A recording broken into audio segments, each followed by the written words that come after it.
The Angelica Touch, Chapter 21, by Lindsay J. Sedgwick. Childhood secret. When I was 10, I wanted to be an exotic dancer or a woman wrestler. First kiss. My cousin Richard's bum. It was a dare, don't worry. He was dressed. We were 5. You shouldn't be reading this, says Grace. I turn it off to focus on Dylan. He's at my elbow, grinning in a way that makes me melt somewhere between my stomach and my lungs. We need intelligent, interesting men, I say, handing him one of our flyers. But not your dad. I don't want to be a sibling. To be fair, he barely reacts, but his grin gets broader. Dad's brother Colin works in the Advertiser, he says. If there's space, he might put in a bit of copy. Dad says it's time he found someone else to nag anyway. I mean, for my uncle to nag other than Dad. Though a woman wouldn't nag, that's not what I meant, he says quickly. Only if he met someone, he'd have company and he'd be happier, and then he wouldn't feel the need to nag Dad, except maybe about him meeting a woman again. That could be bad. It's okay, says Dylan. Stop digging before your neck is really muddy. All I meant is that it looks good if the paper looks busy and everyone might see it. So you might get good people. I'd hug him there and then, only Grace is watching. So I give him a thumbs up instead and walk him to the door. He takes a bunch of flyers to leave lying around the place. When no one's looking, I say, yeah. He looks pretty pleased with himself. Knew you didn't fancy him. He's my brother after all. Doesn't even wear shoes much. And you have no idea how much he snores. Not that you'd want to know. I mean, I'm not saying you're that type of girl. What type of girl is she? Shouts Grace. I open the door before he can consider answering. Bye, Dylan. I watch him walk off, like some lovelorn bride whose man is going off to war. But there is work to be done and a mother to fix up. What I want, someone kind, thoughtful and fun. Grace grunts disapproval, and she's right, so I turn off Mum's profile, virtuously. But soon as she goes to get celebratory chocolate, I concentrate on going through the member profiles for men that the site could recommend to Mum. The algorithm is fine for everyone else, but a little helping hand can't hurt. And I'm taking out the question about first kisses when we do our next overhaul. I mean, I really didn't need to know that my genes were quite that mixed up. What are you doing? Grace can move without disturbing dust. Nothing. She clicks the return button and the screen lights up with men's profiles. Jack, John, and Jeffrey the jazz artist. That's not nothing, she says, turning off the monitor. She swivels my chair around to face her. Either the site recommends men to her or you let your mother choose her own. Oh, I'm going to, but no buts. You've got it this far, Licky. It's time to let the birdling fly. That's not a word. Works, she says. It's really not even a word. You got what I meant. You could have said baby bird and I'd have got the picture, I say. Do you want chocolate? Yeah. So walk with me out of this cafe and let's pretend we're a normal, healthy 14-year-old girls who do not run a dating website aimed at pairing our mums up with strange men.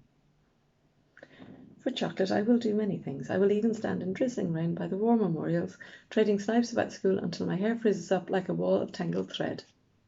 Nice men, I say, not strange. Nice. Walking the long way home, I'm daydreaming about Dylan and me, so I'm almost on top of Guppy before I see her. She's staking out a patch of grass in the far field. This is actually the fallow field nearest to the hotel, but farthest from town, hence the name. She smiles when I stop alongside, but all she says by way of explaining what she's up to is, oh, I was hoping to grow a spot of grass in the shape of a woman's body. It's harder to do than I thought it would be. Oh, really? What else is there to say? Great, I guess, but why? You're right, she says. About what? Far too showy and rather pushing the point, so long as the patch can clearly accommodate 2 bodies lying down. Though they were smaller then, and they would have moved about most likely, so a body form probably isn't even necessary. Maybe if I concentrate in a patch the size of a small bed. Do you think 5 foot by 4 would be enough? Because I'm puzzled and hoping she might tell me more, I help Guppy stake out her plot. We spread fertilizer inside the string, while she natters on about Queen Maeve. You do know that it's highly likely she had a base somewhere in Richar'd? Possibly even under the bones of the Richar'd Arms Hotel, she says. Okay, that's cool. What's this for, Guppy?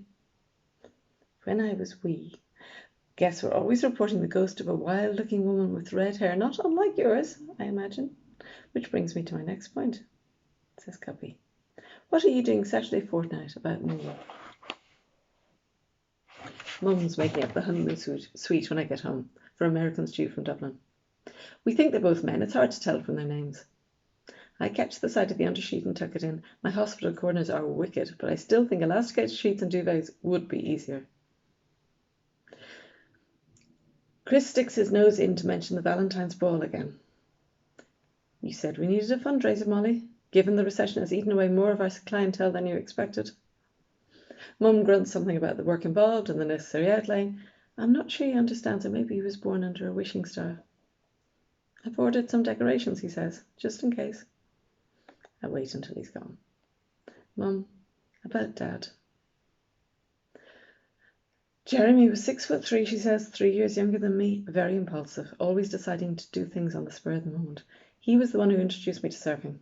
Rotten balance, though, despite the dancing. Could be finicky, had a wee scar in the shape of a whale's tail on his inner left thigh. I got it, Mum. Pate made him sing like a fish. Wine made him dance until he fell over, and he had a spot just below his right ear that if you pressed it, enough. Smiling, Mum leaves me to finish the bed with a grin that tells me she knows full well that this is too much information. I can hear her attacking the bath with venom. She has always hated cleaning bathrooms, convinced spiders hide under the plug hole, waiting to snap at her fingers. Kitty says she saw you with some boy in the cafe. Here we go again. Why don't you invite him for tea? She says. I can scare him off. Ha ha ha. So I call her bluff. Can't meet mine till I meet yours. They could come for tea together. As soon as I've said it, the carved bird on the bedpost swivels, Chucky style. Yeah, it says in this heavy American accent, as if that's ever going to happen. Mum sticks her head around the bathroom door. What was that mess? This pillowcase, I say, it's stained. I'd better get another. Oh, I joined that site, she says, as I leave, to no one in particular. She could be talking to one of the carved birds, but if so, the birds don't reply. So I have to. Cool, says I, as if I didn't know and don't mind. Cool. To be continued.